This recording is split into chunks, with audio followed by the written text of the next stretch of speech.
Yo, what is going on, you guys, and welcome back to a brand new video. Obviously, this video is a compilation of the first 3 parts of the Spider-Man 4 fanfiction, but obviously a new fanfiction will be released next week. This is just the compilation video, so hopefully you all enjoy. We're so close to 20,000 subscribers, so if you are new around here, make sure to leave a subscribe if you do enjoy my content, and I'll see all of you on Saturday, so enjoy the video.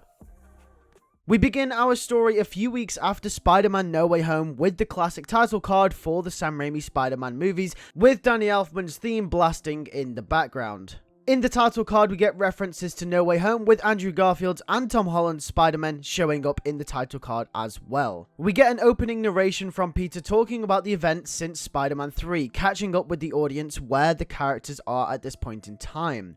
It's been 14 years since the events of Spider-Man 3, and Peter Parker and Mary Jane are happily married. They also have a 14-year-old daughter called Mayday Parker. Peter is also a science teacher at Midtown High, the school he grew up in. This film's status quo will be different from the previous 3 due to the sheer amount of time that has passed. However, given the age of the actors and the characters from No Way Home, this story will be a passing of a torch and will be more of a celebration of Tobey Maguire's Spider-Man and the success his 3 films have had and his appearance had in No Way Home. This film will focus around Peter and Mayday and their relationship as Mayday learns to take on the mantle of the Wallcrawler just as Peter did in the first Spider-Man film. A big portion of the first act of the film will be to make it very clear that Peter's life as Spider-Man is very much over when it comes to fighting big villains, and No Way Home's multiverse incident was just a one-off. However, Peter still from time to time will take down a robbery of some kind or just some small level crimes, which will be the reason why he was still wearing a suit in Spider-Man No Way Home, but wasn't actively in it like Andrew Garfield's Spider-Man was. I think the difference between Andrew's and Tobey's entrance was to reflect their lives at the time of No Way Home. Andrew's Peter doesn't have much left after the death of Gwen Stacy, and Spider-Man was the only thing he had left. And thus he's in his Spider-Man costume at the time of the reveal. And Tobey's Spider-Man has everything. As later explained in the scene where the Peters are coming up with the cures for the villains, Peter and MJ worked everything out, and Peter seems to be living a normal life. I imagine Spider-Man has been on the back burner for a very long time for this version of Peter Parker, so that's an element we're going to be exploring here. However, another rather large portion of the first act will be dedicated to introducing those to Mayday Parker and the characters surrounding her. This film will be as much of her story as it is Peter's, so I want to make it a big deal for her as well. Mayday will be naive at first, not understanding why her father never used his powers for monetary gain. And as she gets older, will start to question why Peter never sought the best life for Mary Jane or herself, when he could make so much money from revealing himself on talk shows, writing a book about his life as Spider-Man, or even starring in a few films. Her father could have been a celebrity, and she doesn't understand why he isn't. And this is where we got our first rising conflict of the film. We're introduced to Mayday's best friend as well, who happens to be Felicia Hardy. As you can see, I'm starting to take elements from what the original Spider-Man 4 would have been, and you'll start to see this play out.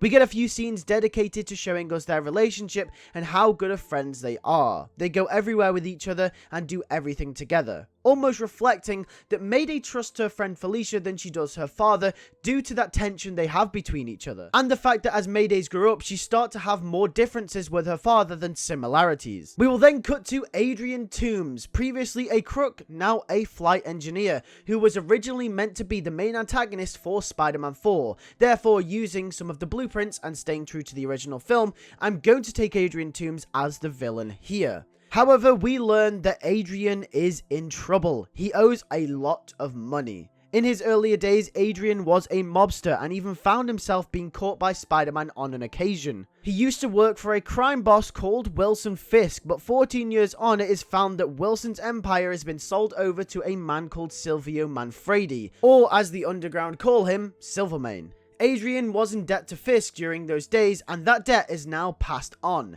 Silvermane takes no prisoners and is on Adrian's case about the money that he owes to the company. Since Adrian can't pay up, Silvermane threatens his entire family. But then he comes to a compromise. It turns out that some of the petty crimes Spider-Man is stopping from time to time are a part of the underground crime regime that Silvermane is currently running, and says that he can either pay up the money or bring Spider-Man in. It's one or the other. But how? Using his knowledge as a flight engineer, Adrian comes up with a suit design that would allow him to soar the skies in search for the wall crawler and finally bring him in. Adrian is an emotional character and only wants his family to be safe, which is why he goes to the extremes of protecting him. But with all that exposition out of the way, we then cut on to later in the film where Mayday starts to discover that she has spider powers, just like her father did.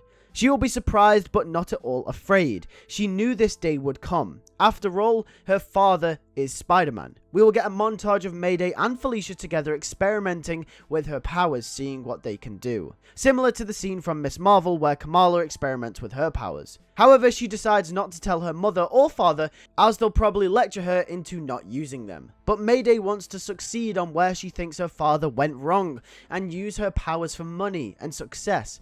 But she needs a suit, some fancy duds to go with her new powers, and we get a scene which parallels the scene with Adrian as Mayday makes her own variation of the spider costume. Mayday starts low, not in the spotlight, to prove that she can make money before going big. In the same vein as her father, she does a few wrestling matches and things similar, with Felicia right there by her side. However, the popularity then gets out of hand and blows up, with Peter and MJ both finding out about it. We then get a scene where Mayday returns home and Peter and MJ start to lecture her. Peter is upset that she didn't tell him that she got her powers, and Mayday says because she knew that he'd lecture her into not using them. And then in a bid to calm her down, Peter then gives her the responsibility speech. The speech that he knew one day he'd have to tell her after Uncle Ben taught him in Spider-Man 1. But Mayday isn't having it. She mocks it even, saying that times have changed and she's going to make a name for herself by taking an opportunity she's been given. It's not every day that someone gets given spider powers, she'll say. And then Peter will say back to her that that's not what being Spider-Man is about. And Mayday will say that she's no Spider-Man. And thus, we come to the end of Act 1, and the conflict is only just starting. So we'll kick Act 2 straight off after the conflict has begun between Peter and Mayday Parker. Peter will tell her she's got to stop doing these shows before someone gets hurt or worse, referring back to what happened with Uncle Ben in Spider-Man 1. And Mayday refuses to give in. She says she's going to use these powers to make a name for herself as she runs off into the night. Peter is furious with himself. We cut to a scene with Peter and MJ discussing what they're going to do about her. MJ says that she knew this day would come, and she's been dreading it for a few years. MJ says it's those stupid spider powers coming back to bite our lives. Peter doesn't say anything, and stays completely silent as he reflects on the situation. We get a montage scene at this point in the film to show how popular Mayday has become as Spider-Girl. Every news outlet is reporting on it, and the new reformed Daily Bugle Live, starring an old and still not yet retired J. Jonah Jameson, is reporting. Mayday is everywhere, and Spider-Girl is more popular than ever. Even more popular than Spider-Man was at this point in his career. Spider-Girl is popular and is everywhere. We cut to a scene with Adrian Toomes as he's making a final adjustment to his suit. He squints as he looks at the TV screen. He says that doesn't look like Spider-Man, but if he were to guess, that this new Spider-Girl person is someone closely related to him. With Spider-Man rarely appearing, only on the odd occasion nowadays, he believes this is the best avenue to finally track down Spider-Man and take him out. We then cut to a slow scene with Peter arriving at a cemetery. In a panning shot, we reveal Uncle Ben's grave as Peter narrates over the top, saying he doesn't know what to do. And then as we pan further, the shot will reveal Aunt May's grave as well, as she unfortunately died a few years back in the 14-year time gap. Peter says that you guys would know what to do in my position. He's taught her all the lessons they taught him, but it's not enough. She rebels. Peter closes his eyes and says he just wishes he never got these powers in the first place. Peter thinks to himself in that moment, if only she could realize how dangerous being Spider-Man was for Peter, and how he doesn't want that for her. He looks down as we slowly zoom out on a wide shot, representing the loss in thought Peter feels in this moment. We cut to a scene later on in the film where Mayday is in her costume doing another show, but this time it goes wrong. A flying man with sharp green wings swoops in and picks Mayday up in the middle of the show. Mayday is caught off guard by this and screams as she gets free. Felicia is there in the crowd as well. As the crowd scatters to run, Mayday looks down at Felicia, telling her to run too, but she won't leave when her best friend is in danger. The Vulture and Mayday fight. She is confused as to why this guy is trying to kill her or even hurt her. What does he want with her? Mayday manages to fight the Vulture off, but he comes straight back at her. His arsenal too powerful and Mayday too inexperienced. We cut to Peter as he's walking back home, when MJ gives him a call, saying Mayday is in trouble. Daily Bugle Live with J. Jonah Jameson is reporting on a fight between the new Spider-Girl and some guy in a flying Vulture outfit. Peter's eyes widen as we cut to Spider-Man soaring through the sky desperately. It's not heroic. We don't feel a sense of satisfaction, but see a desperate father on his way trying to rescue his daughter. Vulture takes Spider-Girl out of the arena as he soars through the sky. Mayday tries to break free, but she can't. She tries to shoot a web at the Vulture but keeps missing, showing her inexperience. Mayday shouts out to the Vulture, "What do you want with me?" And the Vulture will say that all he wants is Spider-Man. Mayday shouts again, "What do you want with my dad?" And Vulture says, "So he's your father." Mayday, in extreme fear for her life, didn't realize what she was saying, meaning Vulture's connection previously between the two is now all but confirmed. But out of nowhere, Vulture's prayers are answered, as none other than Spider-Man swings in from the back and kicks Vulture out of the sky, and Toby's theme plays dramatically in the background. The Vulture lands on top of a building. Spider-Man lands opposite, with Mayday in his arms. Vulture rises back to his feet slowly and says, just the man I was looking for. Peter questions what he wants with him, and Vulture responds with saying that it's none of his business, and they engage in battle. Mayday tries to get involved, but Peter keeps telling her to stay out of it. But she wants to help. She wants to help her father. However, this is off-putting for Peter, allowing the Vulture to get the upper hand. Peter may have not given up being Spider-Man, but apart from No Way Home, which was only brief, Peter hasn't fought a top-end villain for over 14 years. The rust is clearly showing, and Vulture beats Spider-Man.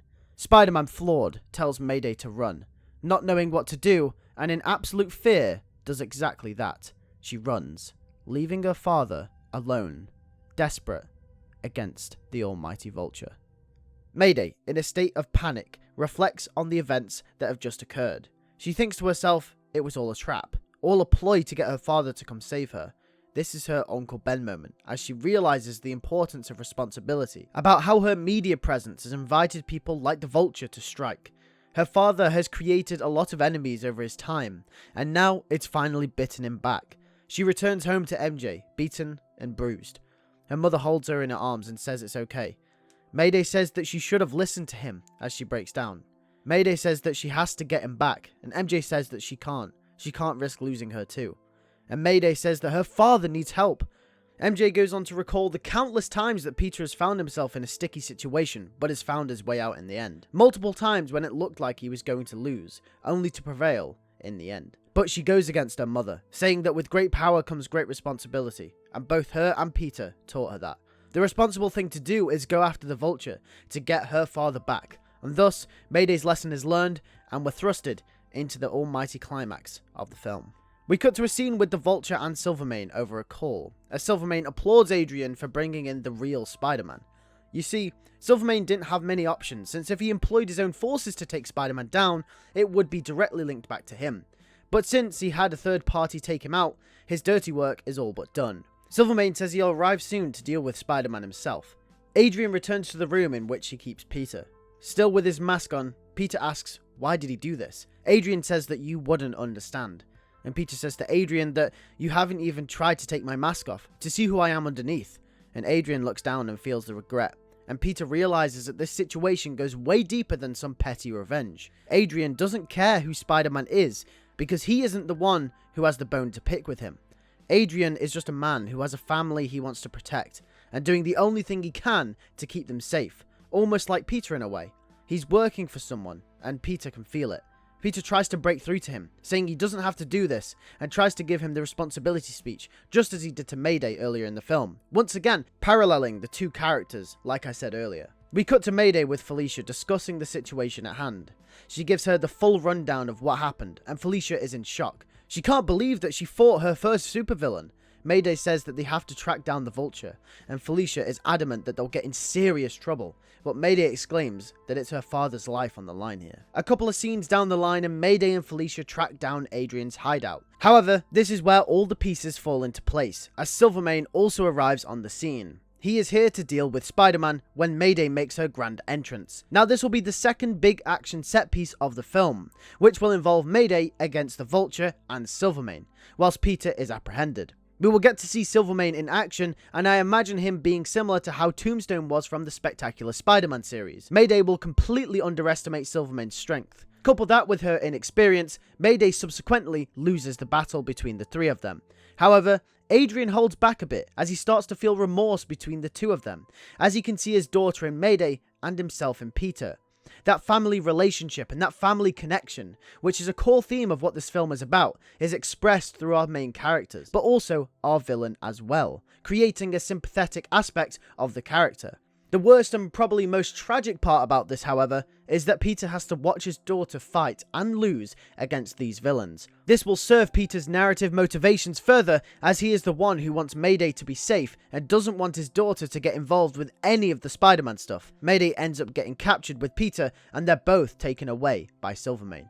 We cut to a little later in the film, and the last big action set piece. And once captured, Peter and Mayday will both discuss on their way over to Silvermane's holding warehouse about what it means to be Spider-Man. Mayday will tell Peter how she has regrets about not taking what he said seriously. And Peter says once all this is over, she needs to give up the mantle because it's too dangerous. He says he's lost so much in his life, from Uncle Ben to Aunt May and to Harry Osborn. He can't lose her too. Mayday refuses and says that Peter has to realize that eventually he has to give up being Spider-Man, that someone has to be there after he is gone, and Peter can't do it forever. She says that she realizes now that being Spider-Man wasn't about the money or the fame, it was about keeping the ones you loved safe and being responsible with the powers. She looks at Peter and says, "You have to let me help you," and Peter says that you're not ready, and Mayday responds with, "Were you?" And thus Peter's arc is complete. He finally realizes that Mayday is at this point in her career as Peter was once in Spider-Man 1, and realizes eventually someone is going to have to take his place. He comes to terms with the fact that he can finally retire and hang up the costume once all this is over, because someone is there to continue the legacy. The final battle goes down with Silvermane's strength being able to cope with both of them. Even with both of them working in harmony together, it still isn't enough. Silvermane's guards will also be on show here, making it almost like Peter and Mayday are up against an army. And when it looks like the fight is getting too difficult, Adrian Toomes will arrive on the scene and come to the aid of Peter and Mayday, completing his arc as well, which almost parallels that of Mayday's about responsibility. He realizes that to keep his family safe, he has to put Silvermane away forever, since he was the one at the start of the film who was threatening them in the first place. After Adrian is redeemed, it's the three of them versus Silvermane, and eventually the three come out on top. Adrian gets redeemed and manages to get a reduced sentence in prison. Silvermane gets found out for all of his crimes and goes away forever with no bail. Peter and Mayday reunite with MJ, and Peter finally hangs up the suit and calls it a day. He's done with Spider-Man forever.